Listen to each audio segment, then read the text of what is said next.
caso, los componentes se separan por adsorción, por eso aparece el término ahí, y desorción. O sea, absorción se pega a la fase estacionaria, desorción se lo saca de la fase estacionaria y se lo va llevando, en este caso, hacia arriba, ¿no? Porque está ascendiendo.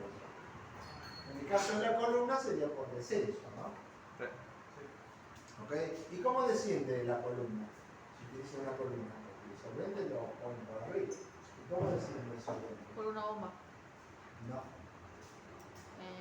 ¿Cómo desciende? Por la polla de hidratación. No. Ah, interesante, ¿no? La pregunta. ¿Cómo hace para descender el líquido? Presión. No, ahí no hay presión. Por vacío. Se coloca nada. Este es un recipiente, nada más, donde está contenido el solvente de desarrollo, que va cayendo gota a gota. Por vacío. No, tampoco se hace vacío. ¿Eh?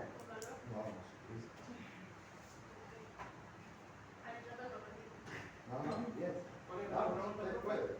¿Cómo desciende el solvente de desarrollo? Por capilaridad.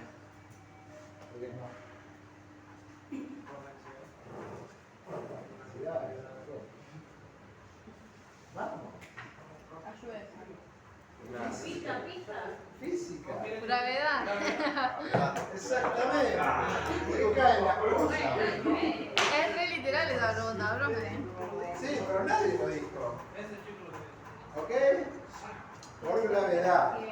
En este caso, a diferencia de la placa, ¿qué pasa acá con el solvente de desarrollo?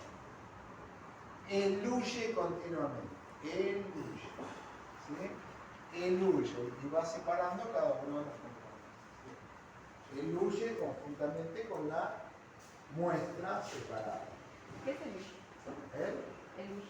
Eluir significa eso, sale de la columna, emerge de la columna. Eso es eluir. ¿Ok? ¿Estamos bien? Bueno, pequeño repaso, ya dijimos cómo se separan por absorción, ¿se acuerdan? La placa absorbe al componente y el solvente de desarrollo lo disuelve y lo separa de la fase estacionaria, ¿no? Y después lo reubica más arriba. Y vuelve a haber una competencia, ¿no? La fase estacionaria trata de absorberlo y la fase móvil trata de disolverlo, o sea, desolverlo. ¿Entienden? Bueno, esos equilibrios se van sucediendo continuamente. Esos equilibrios se suceden continuamente. ¿Ok? Vale. ¿Sí? Recuerden, acá tienen la sustancia, cuando viene el solvente, acá está adherida la sustancia, lo disuelve y lo va llevando más arriba. Pero a medida que lo va llevando, como tiene distintos componentes, se van separando de acuerdo a este que está más absorbido, menos absorbido y menos absorbido. ¿Entienden? Bueno, entonces estos equilibrios, va a haber muchísimos equilibrios ahí de absorción, desorción, continuamente para todos los componentes. ¿Sí? Bueno, eso es importante. Si el tamaño de la partícula, de la placa, en este caso supongo que tiene este tamaño de partícula, si el tamaño de la partícula es mucho más grande, entonces las absorciones o desorciones son más amplias, o sea, pocas. Tengo 1, 2, 3, 4, 5, absorción, desorción. Equilibrios. En cambio, cuanto más pequeña es, más equilibrio voy a tener.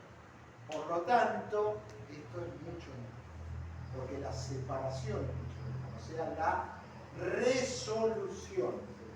¿Okay? La separación, la resolución. Y eso se conoce como platos teóricos.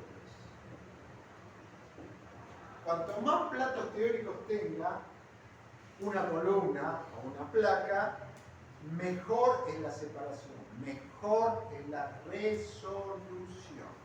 ¿Ok? Ese es el término. Mejor es la resolución. O sea, ¿Cuándo voy a tener más platos teóricos? Cuando las partículas sean cada vez más y más pequeñas. ¿Sí? Si en esta otra tenemos partículas de este tamaño, va a haber muchísimo más equilibrios en una determinada longitud de la placa. ¿Ok? Si yo mido la misma longitud de la placa en todos los casos, veo la cantidad de equilibrios que va a haber. ¿Y eso se calcula? Sí, se calcula. Se calcula. Cuando se trata de fabricar una placa, yo tengo que hacer esos cálculos.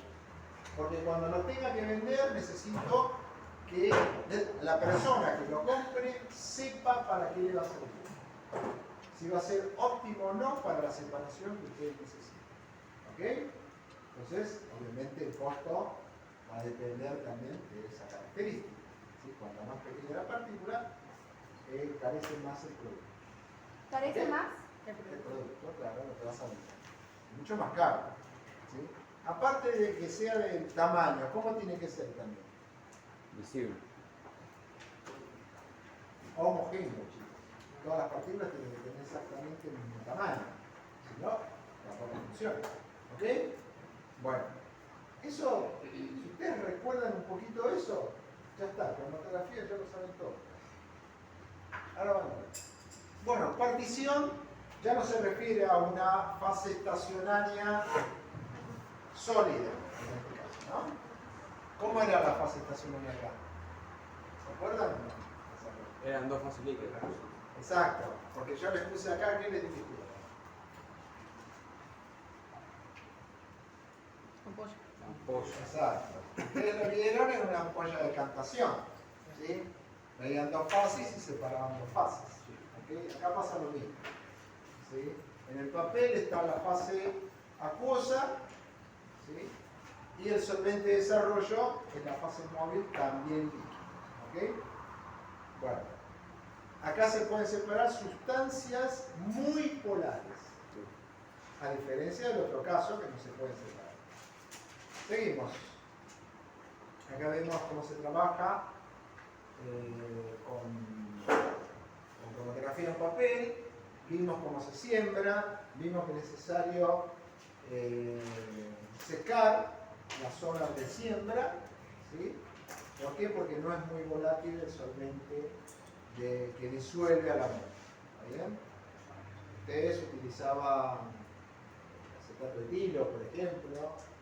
Pueden usar metanol, en cromatografía de absorción, ¿no es cierto? En placa. Y eso se evapora rápidamente. En cambio acá no. Necesita calentar. ¿Y esto se acuerdan? Sí. Bueno, ya con estos conceptos vamos a pasar directamente a cromatografía de gases. Entonces, acá ya lo primero que tienen que pensar es cómo es la fase estacionaria y cómo es la fase móvil. Así de simple. ¿Sí? Entonces, la fase móvil es un gas. Y la fase estacionaria puede ser un sólido o un líquido. Sólido no se utiliza mucho, se utiliza más el líquido. ¿Sí? Ojo con lo que dice acá, que es muy importante. Porque en realidad ustedes van a colocar una partícula. Pueden imaginarse, si quieren pensarlo de este modo, la arena, ¿vieron la arena? Sí. Todo el mundo fue a la playa, creo. Conocen la arena. Imagínense la arena impregnada, ¿sí? Totalmente con un líquido. Por ejemplo, aceite. ¿Sí? Cuando queda totalmente impregnada, es muy difícil que se le vaya. Siempre va a quedar esa película sobre la superficie. Entonces, para ustedes ese trozo de arena debe ser material inerte o de soporte. Pero esto es la fase estacionaria. No lo que está adentro, lo que utilizan ustedes como soporte. Eso no. Es el líquido. Sino que el líquido está inmovilizado. Eso es lo más importante. ¿Ok? Por eso tiene que ser inerte, por eso le ponen sólido inerte. ¿Estamos de acuerdo? Bueno, genial. Entonces, con eso, ahora, y sabiendo que es un gas, el componente la fase móvil, ustedes se ponen a pensar, ¿cómo puedo usar un gas? Porque, por ejemplo, cromatografía de placa, ¿puedo usar un gas? ¿Qué gas puedo usar con una placa? ¿No? Y cromatografía de columna, ¿puedo utilizar un gas? ¿Sí o no? No. Sí. Sí, Sí. exactamente. Solamente cromatografía en columna puedo usar. No en placa. ¿Sí? ¿Están de acuerdo o no? Acá ven que son todos tubos. ¿Y qué ingresa por acá? Gas. Por lo tanto, puedo hacerlo en una columna. Quiere decir entonces que yo necesito una columna para colocar la fase estacionaria, sí o sí. Acá ya se está apreciando la columna, ¿sí? En el interior de un horno. El otro tema es, si se pone a pensar, fase estacionaria líquida disuelve la sustancia. ¿Y cómo hago que el gas disuelva la sustancia? ¿Podrá disolver? Casi nada no se disuelve en el gas, ¿no es cierto? ¿Cómo logro eso entonces? Con calor. Con calor. ¿Por qué? Porque tengo que volatilizar a la sustancia. ¿Me entienden? Entonces, necesito temperatura. Y si necesito temperatura, necesito regular esa temperatura. Por eso utilizo un horno. ¿Claro? Bueno, este líquido que está inmovilizado en el sólido inerte, al principio parece una piedra, o sea, es sólido a temperatura ambiente, ¿sí? Pero ustedes van a trabajar entre 100 a 400 o 500 grados de temperatura. Ahí ya se volvió líquido, ¿sí? ¿Está claro eso? Todos los soportes estos tienen una temperatura límite. Todos. Como le venden a ustedes, dice máximo 400 grados, máximo 450, máximo 450. Si ustedes pasan ese límite, o dicen, bueno, tengo que utilizar algo a 500 grados. No. Tienen que comprar otra columna, chicos. ¿Sí? Porque ese mismo componente, que apenas soportaba una temperatura menor, comienza a volatilizarse y se va. Se pierde. ¿Sí? Entonces ya no van a tener este sólido, este se va a ir perdiendo. Y ya no va a separar nada. Eso se llama sangrado. Bueno, ¿ok? Ahí tienen todos los componentes. Esta es la parte esquemática, ¿no? De todo esto. Entonces, este es el horno. Este que ven acá dice horno en la columna. Este es el horno. Perfectamente termostatizado. Bueno, acá dice que trabaja entre 0 a 400 grados. Ahí tenemos la columna, obviamente enrollada, porque se necesita una columna larga, 4 metros, 5 metros. Si yo lo dejo alargado, dentro del horno no va a entrar, ¿no es cierto? No es práctico, por lo tanto tengo que enrollar. Tengo un lugar donde se va a conectar a lo que se llama cámara de inyección. Donde dice inyector es cámara de inyección. Voy a tener un lugar donde voy a tener que detectar esa sustancia. Cámara del detector. ¿Sí? Todo tiene temperatura. Esto tiene una temperatura, esto tiene una temperatura y el horno tiene una temperatura. ¿Sí? Esto sería temperatura del horno, temperatura de la cámara de inyección y temperatura del detector. Todos tienen una temperatura específica. Como ven, si yo quiero trabajar con esto, tengo que regular todo eso. Tengo que hacerlo, ¿sí? Si no estoy trabajando mal. ¿Okay? Bueno, ¿cómo tienen que ser las temperaturas? Inyección y detector tienen que ser superior a la de horno, siempre. ¿Mayor a? Temperatura de inyección tiene que ser mayor a la temperatura del horno. Los dos, ¿no? Tanto la del detector como la del inyector. Los dos tienen que ser mayor a la temperatura del horno. Tiene que ser superior. Porque si no se produce lo que se llama condensación. Si este tiene menor temperatura y este está a mayor temperatura, se enfría. Y si se enfría, condensa la sustancia. No sirve. Siempre tiene que estar a mayor temperatura. Bueno, todo esto que ven acá, todo esto es para control del caudal del gas. ¿Sí? Esto para controlar la presión interna del cilindro. Bueno, un regulador, porque ustedes necesitan saber cuánto van a enviar directamente hacia la columna el gas, ¿no? Todo herméticamente cerrado. Y acá tienen un septum. Ese septum es... ¿alguna vez alguien inyectaron algo o vieron ustedes cómo se inyecta? ¿O cómo se carga una jeringa? ¿Con Sí. algún medicamento? ¿Lo vieron? Vean que hay un pequeño frasco que tiene una goma acá. Sí. Bueno, exactamente la misma, acá se conoce como septum.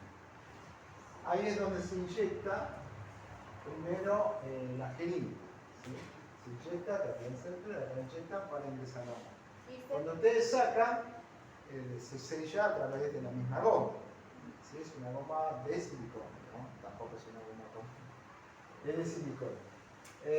Cada tanto hay que ir cambiándolo, porque de tantas perforaciones ya el gas se puede ir escapando. ¿Okay? Bueno, inyectan con la jeringa, fíjense qué cantidades, microlitros, se trabaja con microlitros, pequeñas cantidades. Ingresa, ¿y qué es lo que llega primero? Al gas, ¿sí? Se volatiliza, por supuesto, porque en esta temperatura es muy alta ya, se volatiliza el compuesto, ingresa el gas ¿qué hace? Lo va arrastrando hacia la columna, y en la columna la sustancia se disuelve en la fase líquida, y como está a temperatura se evapora. Se disuelve, se evapora. Y como el gas tiene un cierto caudal, va avanzando. Se disuelve, se evapora. Se disuelve, se evapora, se disuelve muchas veces, ¿no? Depende de la cantidad de platos teóricos. ¿Sí? Cuanto más platos teóricos, más eficiente es la columna. ¿Ok? Y después llega el detector. ¿Y qué hacen ustedes con el detector? Saben las cantidades, ¿cierto? Bien. Y eso es lo que se hace. ¿Sí? A través de picos. Como acá no desaparece, pero bueno, van a tener un esquema así. Creo que lo vieron en el video. ¿Sí? El área de cada pico es directamente proporcional a la concentración de la. ¿Cómo hago yo para trabajar con esto? Métodos de cuantificación. Curva de calibración. Siguen trabajando con él. ¿Cómo hace una curva de calibración? Patrones.